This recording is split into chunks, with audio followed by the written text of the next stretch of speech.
Welcome to Medspa Unlocked, the podcast for ambitious medical spa owners who want to build, scale, and dominate in the world of aesthetics. Each episode delivers the strategies, tools, and insider knowledge you need to create a thriving multi-million-dollar practice. Hosted by Ashley James, known to many as AJ, former award-winning multi-practice aesthetic owner and operator, international speaker, sales and business mastery expert, and best-selling author of The Medspa Growth Formula.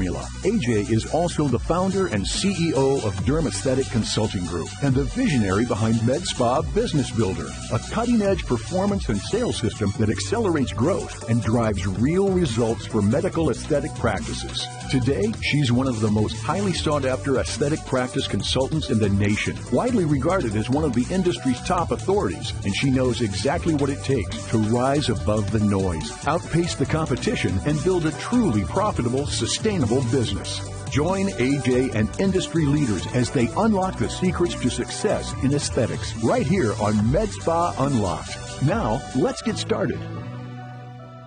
All right, welcome back to another episode of Medspa Unlocked. I'm your host, Ashley James, founder and CEO of DermAesthetic Consulting Group. And today we have a very special guest who really needs no introduction in the world of medical aesthetics, but I'm going to introduce him anyway.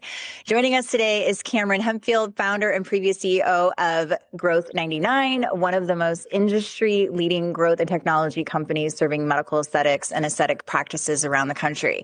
Cameron is also known for having a highly successful medical millionaire podcast where he has interviewed some of the most influential leaders, entrepreneurs, physicians, and innovators in our space.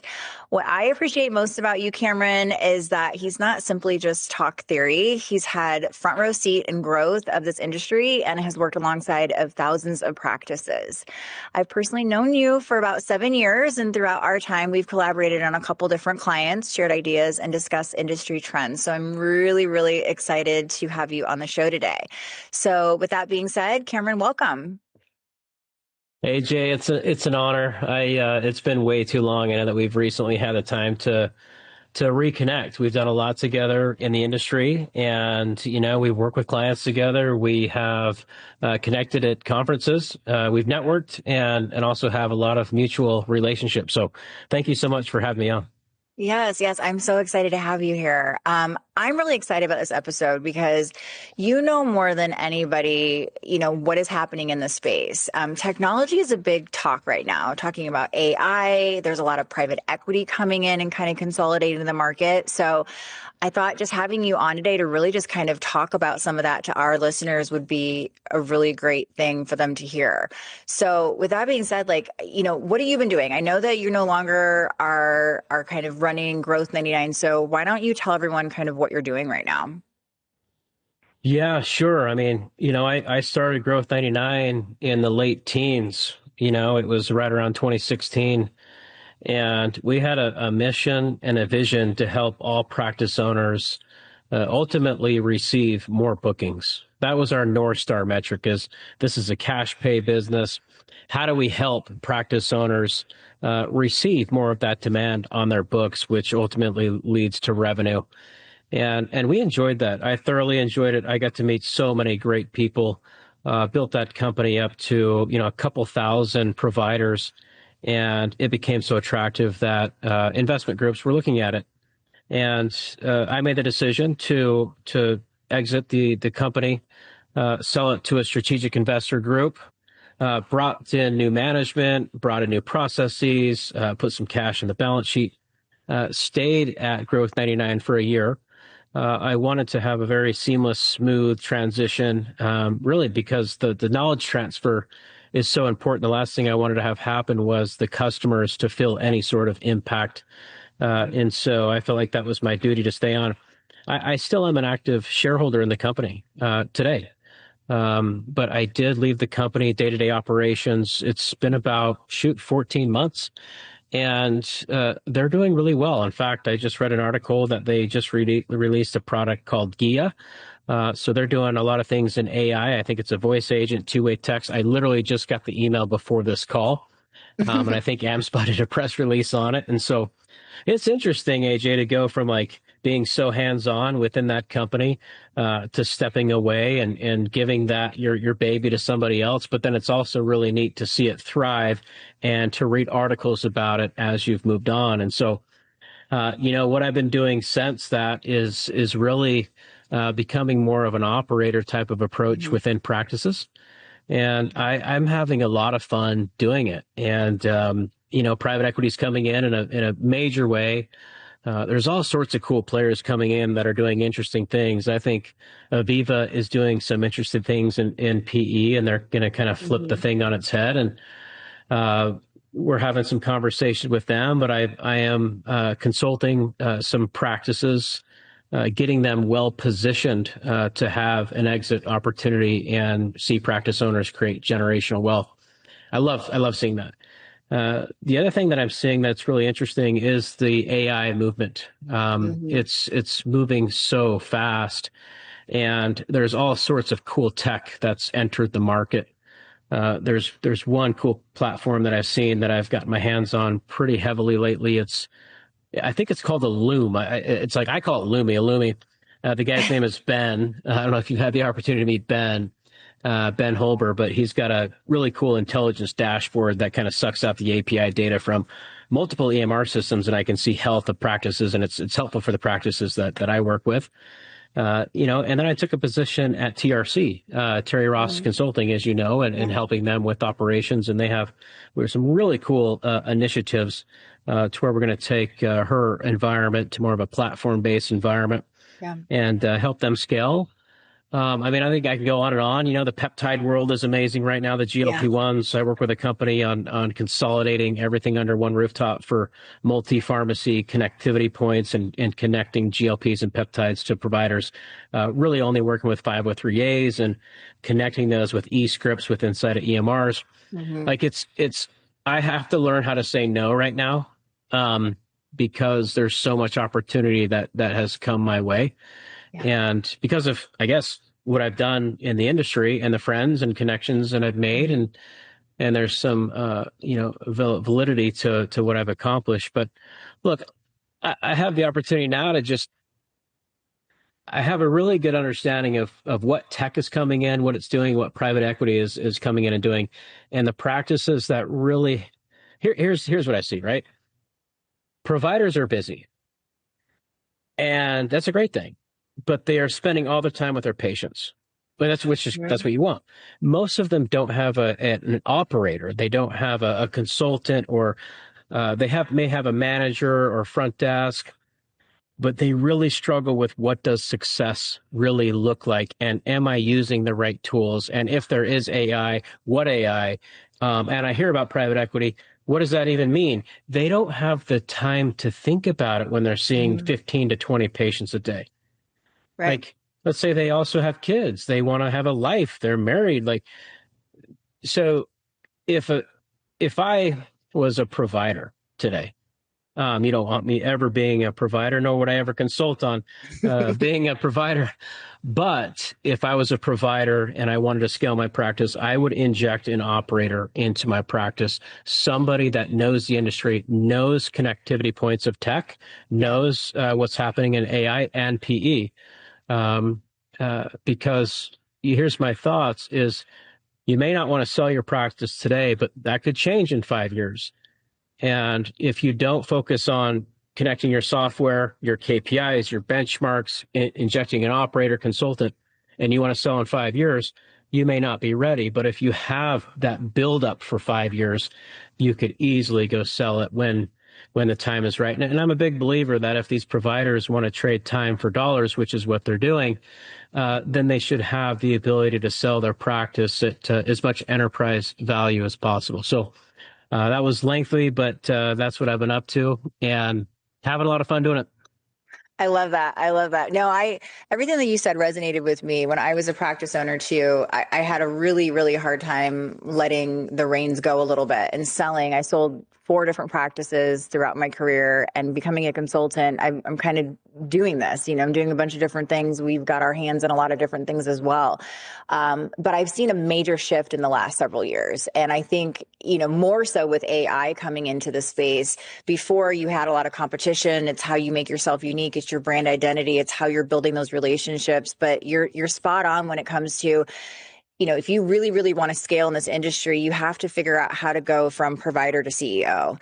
And that delegating and letting those things go, I find, is the hardest thing for owners to do. But now with AI, you really just don't have an excuse. But at the same time, if you are falling behind the AI movement, if you're not already incorporating AI into your practice somehow, you're going to be falling behind. And where I see AI being an advantage is, lead to response time.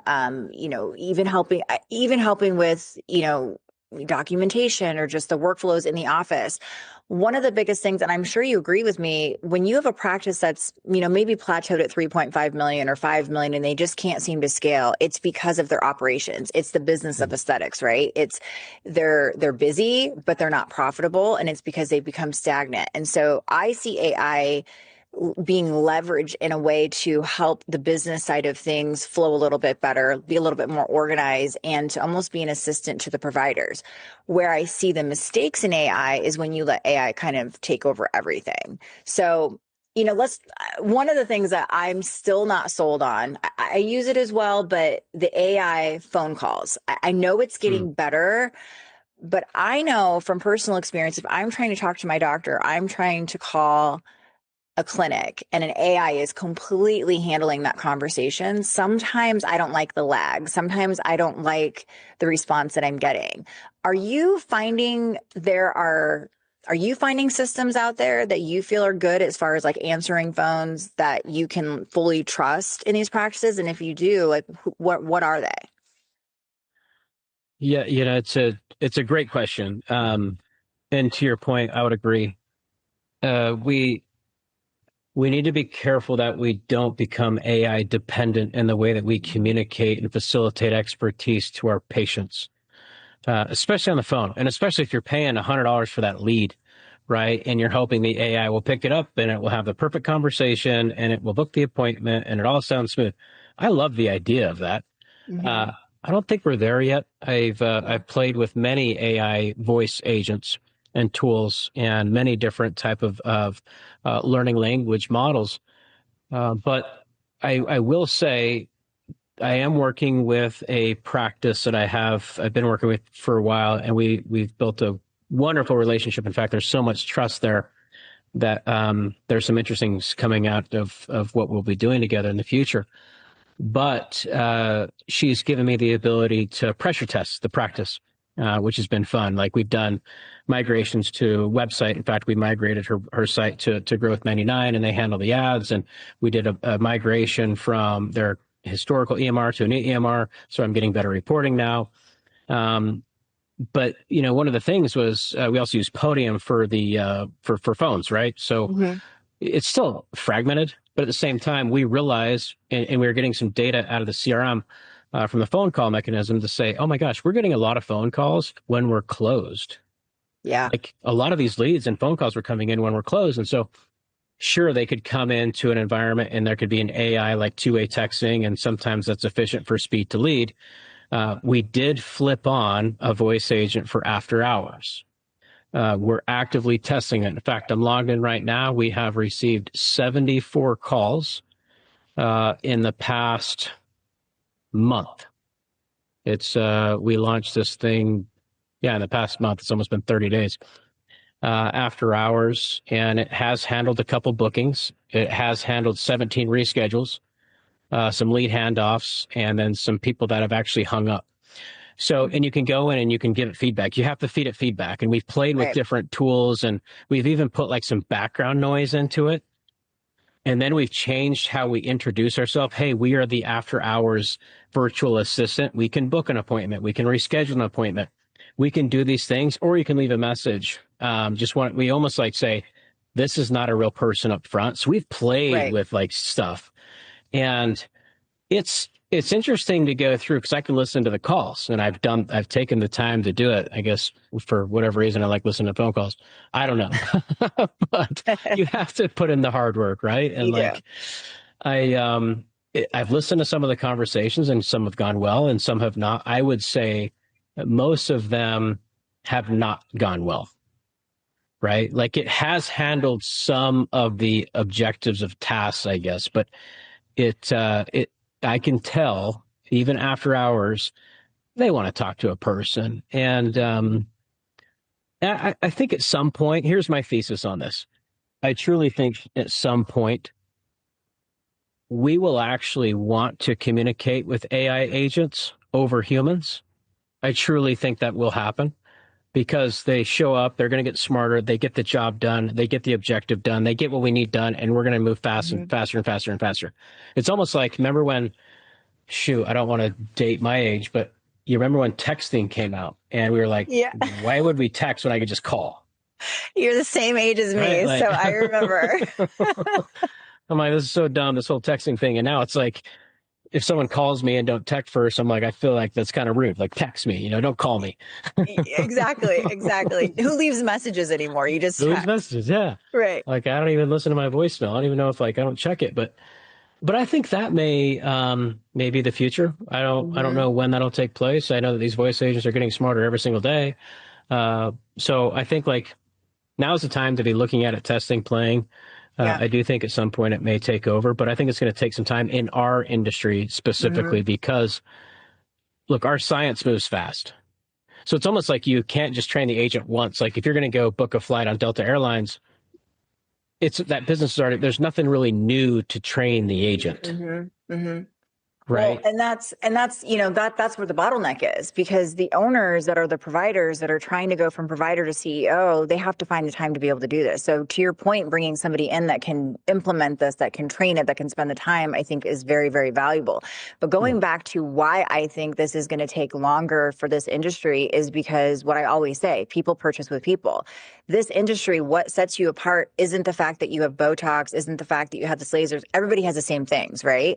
Yeah. So what sets you apart is your brand identity. It's how you connect with your patients. It's the nurturing of that patient. It's developing the relationships. And if we can train those AI agents to be more compassionate and to be more nurturing and, oh, how much is your Botox? Oh, have you had Botox before? Where do you get your Botox? How often does your Botox, how often do you get treated?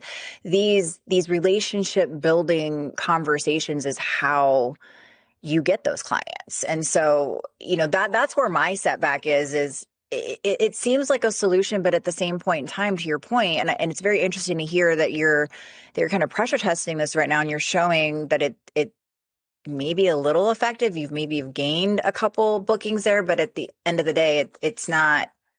Is it damaging the brand? Is it really that beneficial? So that's interesting because that's kind of what my standpoint has been on this is I use AI for a lot of things. My workflows inside of DermAesthetic Consulting, as you know, I'm building out my own system as well. We've done some amazing things with that.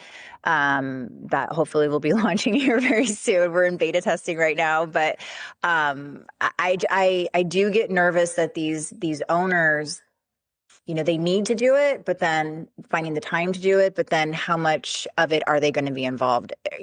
Are they going to be doing? So let's talk about some of these other new systems that have come out, the ageless AI. Like I love it, but then I go back to the consultation. Do we really want customers using AI to determine what they want to do and what they're going to do rather than coming in the office to do a face-to-face consultation? I'm on the fence with that. Because as you know, and as Terry does, we thrive on sales training. Yeah. We believe that, consultations, if they're coming in, they're already a qualified patient. If they are sitting in your seat, if their butt is in the seat, they are qualified. They are ready to move forward. They just don't know if they're moving forward with you.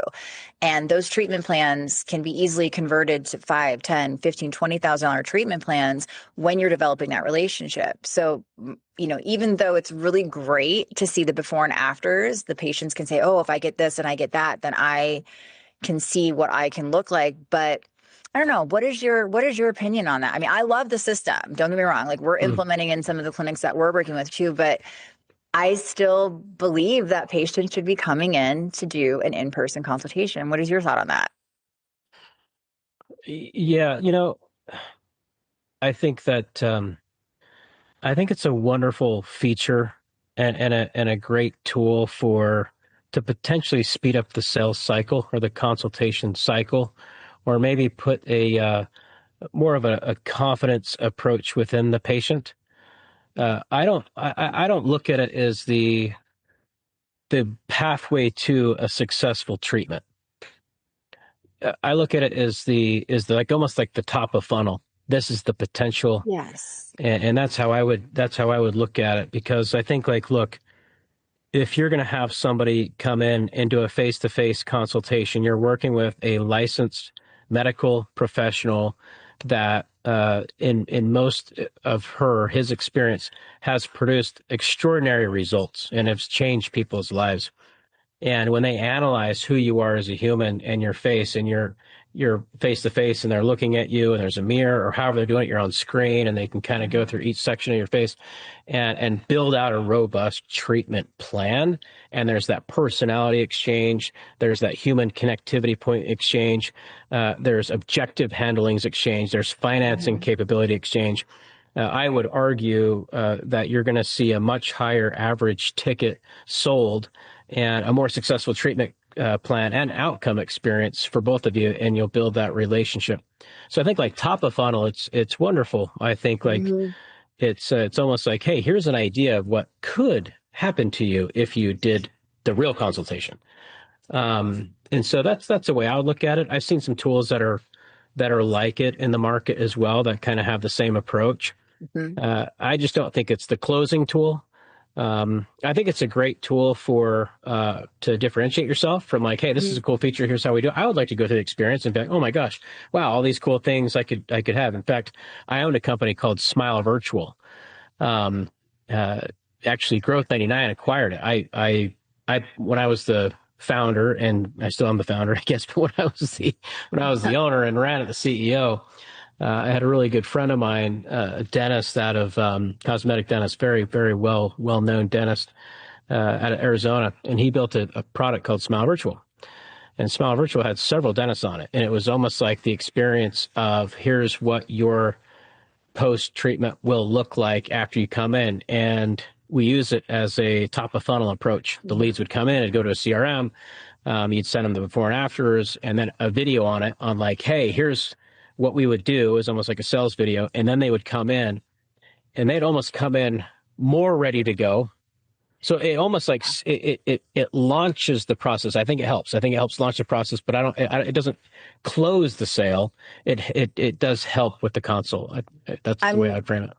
I'm glad that you said that, because that's how I look at it too. Is it almost, you have some customers that come in, maybe they're a first time med spa patient. They don't know what to expect. They don't know how much Botox is going to be. They don't know what a full treatment plan looks like. So it almost gives that expectation, and it better qualifies them.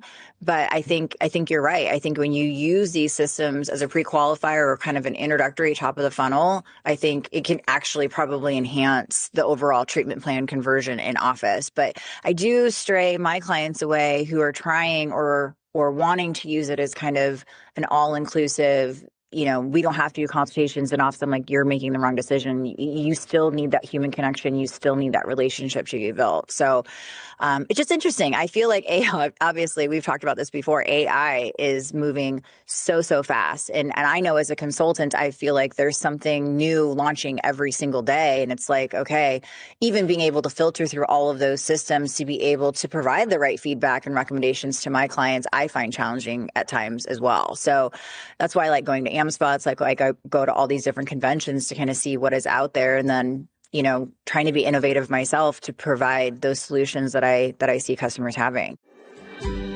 Before we jump back in, if you're building your practice from the ground up or refining and scaling what you've already started, my book, The Medspa Growth Formula, was written specifically for you.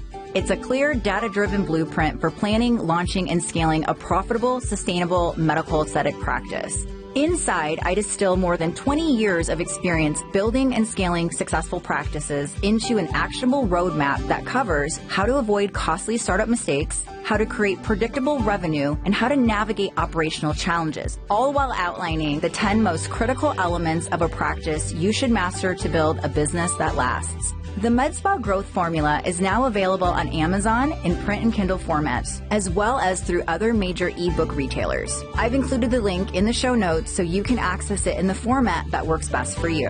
Whether you're taking your first steps or preparing for your next phase of growth, my book, The Medspa Growth Formula, is designed to help you move forward with clarity and confidence. All right, guys, let's get back to today's episode. Let's talk about marketing. So, marketing has become obviously more expensive than ever because we have more competition than ever.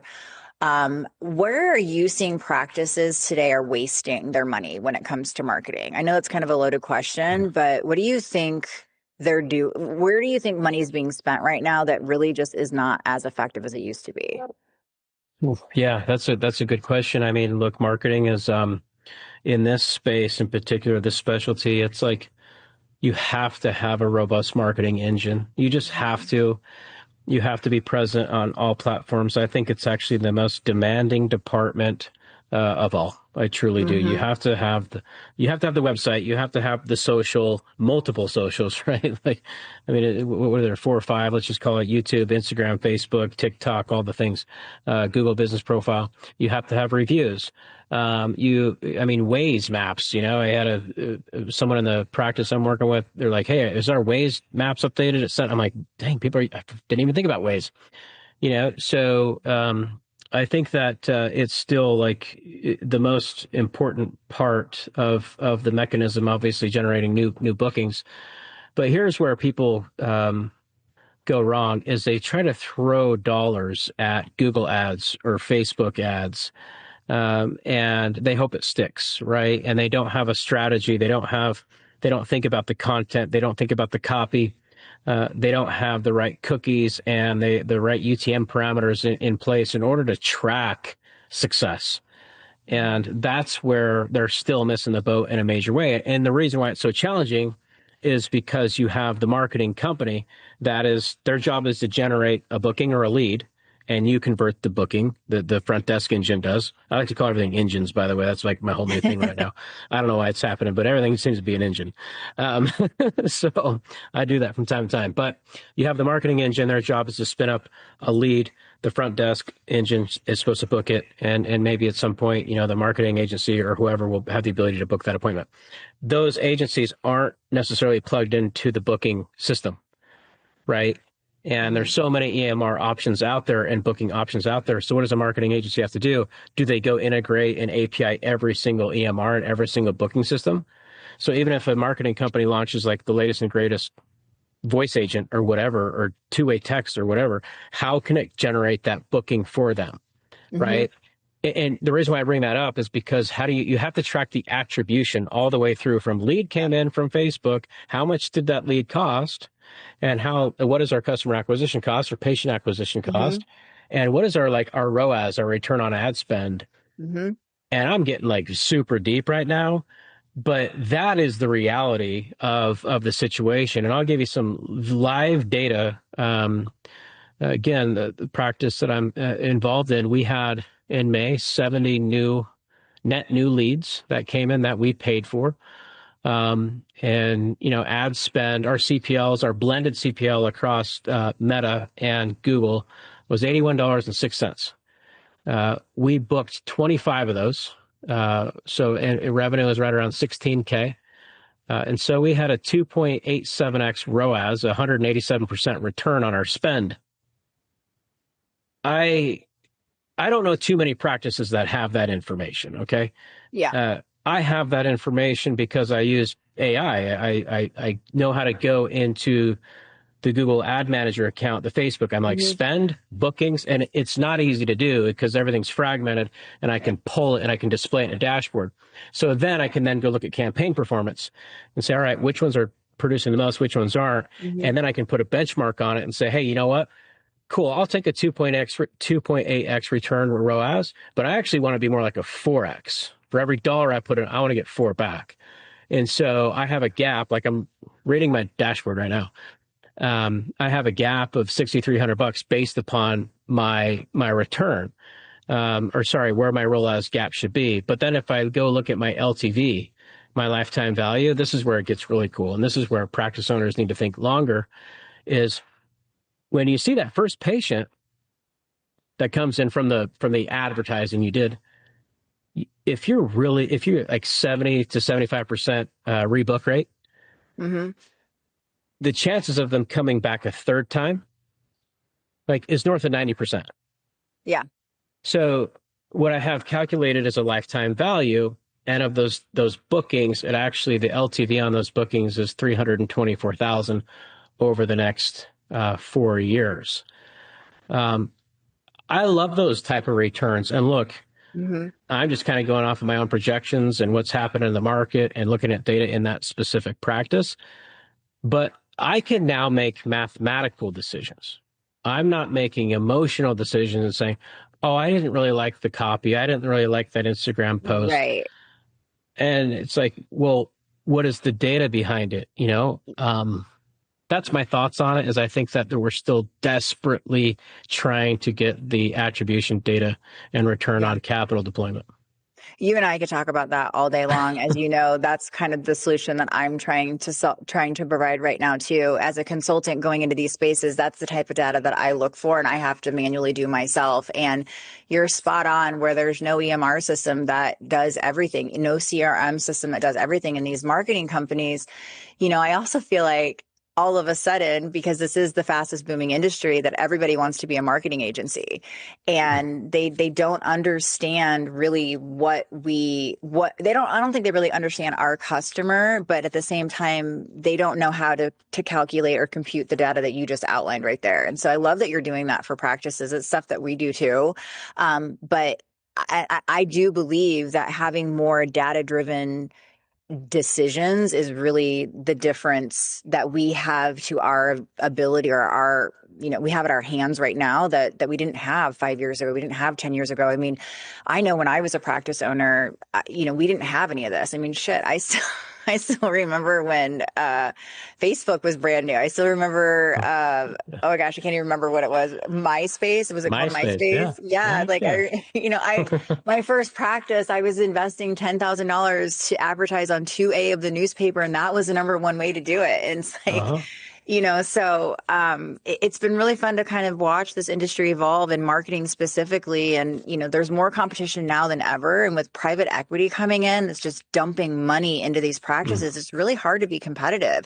If you are a brand new practice that, maybe you invested $700,000 into your practice, and, it's hard to compete with the practices that are dumping $20,000, $30,000, $40,000 into practices. And so, going back to using AI and figuring out systems that can really give you that information on where should I be putting that money, I think that is going to be kind of what separates these practices. In addition, I think the social media aspect, I even struggle with that here at DAC. We don't have the manpower. Who was it? It was, I don't know who it was. I watched a webinar a month ago. Maybe it was Repeat MD. It was Repeat MD. I watched their webinar, and they said that to even be competitive right now, you should be posting 10 to 12 times a day on every single platform. I blew my mind. That's a lot. Yeah, that's a tall glass. And I don't really know any practice that does that. We typically recommend 3 to 5 times a day, but 10 to 12, that's a lot. But if I don't know, social proof is big. So, maybe that's really where it's at. So, but going back, where should they not be marketing? How do you feel about billboards? How do you feel about radio ads these days? I don't really see that happening as much as I used to. Do you feel like that type of marketing is dead in the water now? Yeah, it's a good point. I haven't thought about that in a little while. Probably because I moved to more of a rural area. I used to be in Salt Lake City, Utah. I'd drive on I-15, shoot from Lehigh to Salt Lake, downtown Salt Lake. You'd see them all over the place. Maybe I see them less now. In fact, you drive on 98 where I live now, there is not one billboard. So maybe I don't know, but look, my whole thing is tracking, right? So if I can track it and make a return on capital, I would say go for it. I think billboards can build nice brand authority. I know they carry a hefty price tag. And look, if I could take that capital, I think it's all about capital deployment and return. If I could take, let's just say it's 10 grand a month, I'm probably not far off. But let's just say that's what it is. If I put that $10,000 into Google ads or Facebook ads and my return was better than the billboard, maybe that's the decision. Same with radio, but I think it also helps with brand authority and awareness. But again, I would bet that these practice owners and patients spend more time on the little phone that we have versus driving. And in fact, when they're driving, they're probably looking at the damn device and not looking at the billboards anymore, unfortunately. So, I think, I think the number one category of where to market, I would say, is actually still Instagram. I truly, it's what I hear. It's where I am. It's where I hang out. It's where I see every single providers. Instagram is like the showcase. It's like a website. It's like your profile. It's like your, it's like your resume. It's like your catalog. It's your networking. It's really an interesting tool. Yeah. It's an interesting connectivity tool. Well, with millennials being the highest percentage of our customers right now, that's where they're at. So I had Audrey Neff on here a few weeks ago, and those are some of the statistics that she shared, is that 73% of our patients are still millennials. So it'll be shifting here soon, obviously, but that's where they're at, is on Instagram and social. So I agree with you with that. In that area. We kind of touched on this a little bit, but, for people that are listening right now that are practice owners, what do you think, and this is a loaded question too, I love asking loaded questions, but what do you think the top three, because I'm a KPI girl, what do you think the top three KPIs are that a practice, if they want to scale, if they want to grow, should be looking at all the time? Oh, I love this. Just three. Just three. Okay. If they want to grow and scale. Okay. I guess we can let's start from the front of generating a booking. KPI tracking should be how many leads came in, what is my conversion rate, what is my return on my ROAS, and am I below or above benchmark? I would actively track that KPI because we're in a cash pay industry and we're trying to get market demand. The other KPI that I think that is really important and overlooked is the front desk. Is truly how that front desk is operated. It's almost like the way, I've seen some practices do this really well, but for the most part, it's where they really struggle because they put together a front desk staff without building out KPIs and without having effective compensation from a performance standpoint.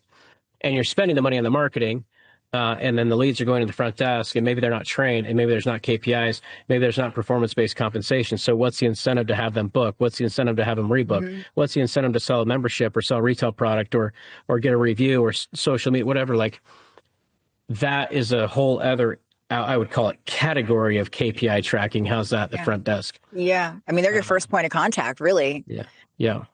I would say that. And so, look, I'll give you an example. We, again, kind of going back to a practice that I'm really close to. They did not have a front.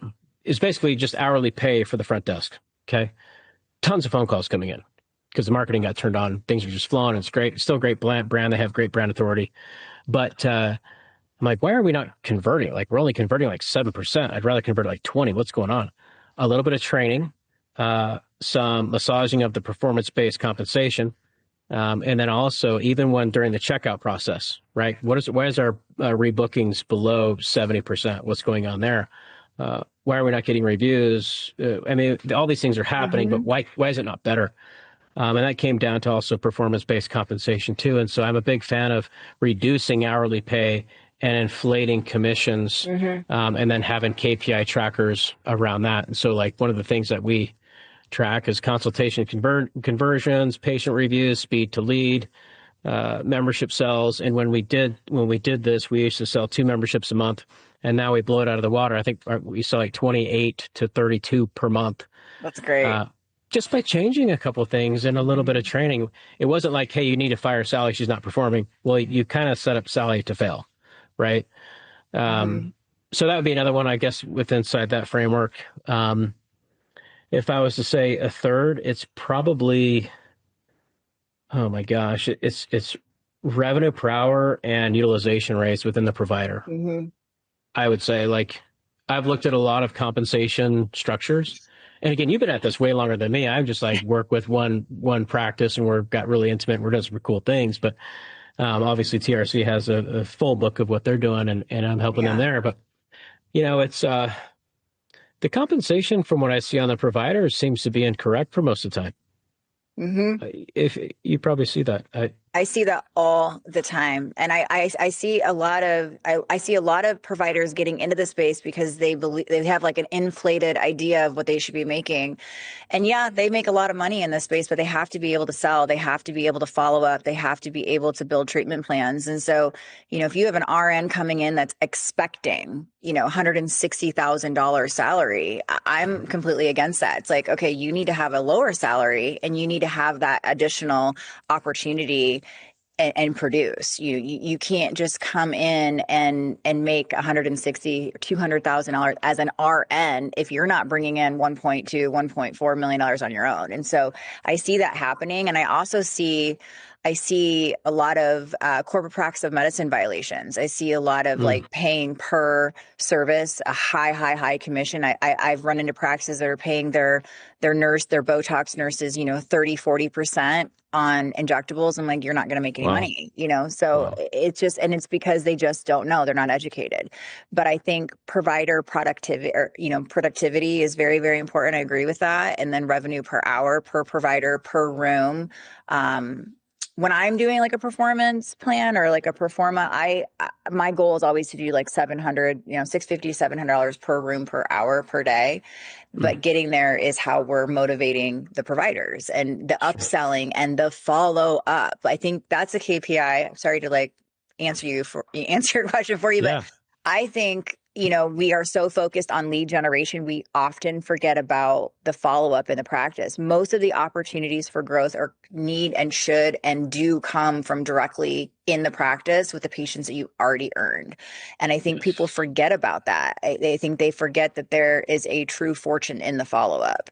And, you know, it again goes back to relationship building, rebooking, asking for those reviews, making sure that they are aware, like, hey, it's been 3 months since you've been in, it's time for your Botox, or just, you know, they're you know, having company events, having customer appreciation, having that membership. The membership, I think, is what really helps with that too. So that's maybe the fourth KPI.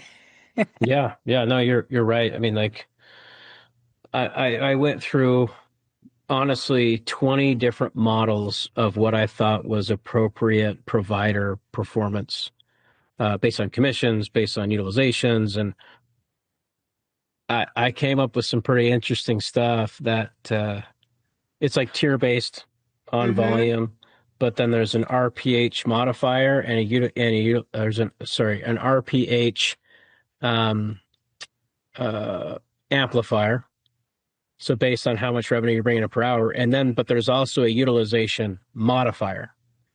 Okay, and what I found was, the top performers are the top performers. They do what they do. They work their tail off, and they have a high RPH. But I've also had providers where they have a high RPH, but a low utilization. And so I threw in the modifier of the utilization, and it's like, let's see what happens in the next couple of months. And so you quickly find out that the provider's like, holy cow, I need to put in more hours. Yeah. Right. And or else I'm going to make less money. And if I do, I'm going to make more money. And so it's like this two-way sword coming at you with both angles. And I don't know, it's been interesting. Like, you know, I'm sure there's tons of opinions and comments on it. You know, I think everybody's trying to do their best, but look, if you don't have KPI tracking and if you're not using like AI for trackers. I'm not sure what you're doing. Like the fact that you said you had a practice that was paying 34% for injectables, that ain't gonna cut it. That just ain't Oh gonna yeah. work. I The mean, numbers don't work. immediately. Well, and the problem with that is that when you identify that, like I know with me, employees get nervous when a consultant comes in, unless it's for sales training, they get, we've hired this consultant. They think that their job is on the line. And sometimes it is. Sometimes I go in and it's really about the culture. And if you have an employee that is entitled and has that entitled mentality and has been paid 30, 40%, and then you come in and say, we're going to change that, you're going to lose them. And the practice owners freak out like, oh my gosh, like, you know what, it's fine because they're not going to find this elsewhere. And they kind of need, it's kind of like your teenager, right? You've got some girls, I've got a 19-year-old and an 18-year-old and a 6-year-old. And it's kind of like, you have to let them fail before they're willing to kind of learn and be coachable. And I just went into a practice that, was stagnant at $75,000 a month. They could not get past that mark. And one of their providers was bringing in, probably 60% of the revenue. And that was the provider that I terminated. And they about shit their pants. But you know what? Within 30 days, they scaled to 132,000. And last month they are sitting at 185,000 in just 60 days. And so it really is about like productivity with your providers and being able to motivate them in the right way and having the right compensation structure. And on top of it, I love this practice because they're a new practice. They've been open for less than a year and a half, but they were not going to break even until October of next year. And after 90 days working with us, they're breaking even. Actually, they broke even this month. So they're finally able to start making money. But if you don't get the compensation down, and if you're not motivating your team in the right way, if you're not tracking these KPIs, then you could be losing money, or you probably are losing money. But yeah, I don't know. I think to your point too, Cameron, I think every practice is unique. So you kind of have to figure out what each provider, how they work and how they thrive and how they're motivated. And you might have different compensation structures for different employees based on their strengths and their weaknesses. But, at the same time, they have to be producing and the revenue per hour, and you have to be scaling and you have to be marking it. Otherwise you're growing blindly, right? Yeah, you are. And I mean, look, I've seen practices that want to open up location 2, and location 1 is running at about 50% occupancy. And when I say occupancy, I use that close to a real estate term because it's like having a building that's half full and you want to go buy building number 2. Let's fill up building number 1 first with tenants. Right. And back to let's fill up the rooms we have before we go take on more risk. I already have the rooms. Right? Yeah. So and shoot, I think if I was like a build out right now, here's the other thing is I'm a big fan of owning real estate. So I think some of these practices go in, they could get a loan, SBA, private money, whatever, and they go to a location 2 because they have some historical financials. And a lot of times, if they do it too early, location 1 just ends up funding location 2, and now they have 2 locations and they're not making any money because one is subordinate to the other, which tough spot to be in. Yeah, I agree. Well, this has been fun. I could talk to you all day. Anytime I do talk to you, I feel like I steal a ton of your time. I love listening to your experience. I love your insight. Like I said at the beginning of this, I mean, you're one of the most respected KOLs in this space, and you've done some really amazing things in the space with marketing. And I love that you're a consultant now. I love that you kind of get to see what it's like on my side. I love that you're working with Terry. She's a hoot. Finally had the opportunity to actually talk with her at AmSpa the last couple months ago. We've always kind of, been at the same places, and I listen to some of her things too. And she has a lot of the same insights that I have. And so it was really fun to get to meet her. So I bet you guys have a lot of fun. Yeah, no, we do. They're doing some really cool things over there. I help on the operation side, streamlining things, so I mean, I don't know. I wouldn't necessarily say, I'm the consultant. Sure, I give advice. I got tons of industry knowledge and insight. Yeah, I think that, you carry that consultant role. Terry carries that consultant role. I mean, I look at it like I like to just be an investor into things. And, I've had the opportunity to be on boards, advise, take ownership of some practices, and also participate in some private equity roll-ups within those practices. And so it's like, I don't know, like I'm still having fun in the space. It's a fun industry, you know? It's always changing. There's always something new. What you're doing right now is going to be different than what you're doing next year. It just, you know, and I think that's my issue is, you know, having 4 clinics. People are like, why did you start all these different businesses? Well, I would start them from the ground up. They would be successful. I would get bored, Cameron. I would get bored. So I'd have an opportunity. I'm like, sure, why not? And then after the 4th time, my last clinic that I sold was a dermatology practice. And I sold it because I was having some health issues and I was burnt out. I was burnt out being behind the chair, trying to do what we just talked about, trying to be the CEO and the provider and manage the staff and be the marketer. I was burnt out. And DAC just kind of fell into my lap because of how well known I was in the laser industry. So the laser companies were calling me saying, hey, AJ, this practice bought, you know, I sold them $500,000 worth of devices and weird, they're not growing. It's like, because lasers don't build practices, sales does, and the people. And, you know, so that's how it started. And I realized that, you know, all these things that I've done. I mean, I've owned 7 companies like you, like have my hand in a little bit of everything. I realized that me owning those practices and selling was God's way of conditioning me and training me for what I'm doing now, because now I get to help people with all different types of situations in their business, whether it's a startup, whether they're trying to scale, whether they're trying to, you know, sell to private equity, whether it's sales training, whether it's employee hiring. I've done it all. And so I'm able to give that guidance and kind of direct. And for me, it just comes naturally. But like you, I'm at that point in my career too, where I'm expanding and investing and doing things, and I'm just having a lot of fun. So you are a consultant, whether you realize it or not. I mean, you don't want to want that title, but you are. Yeah.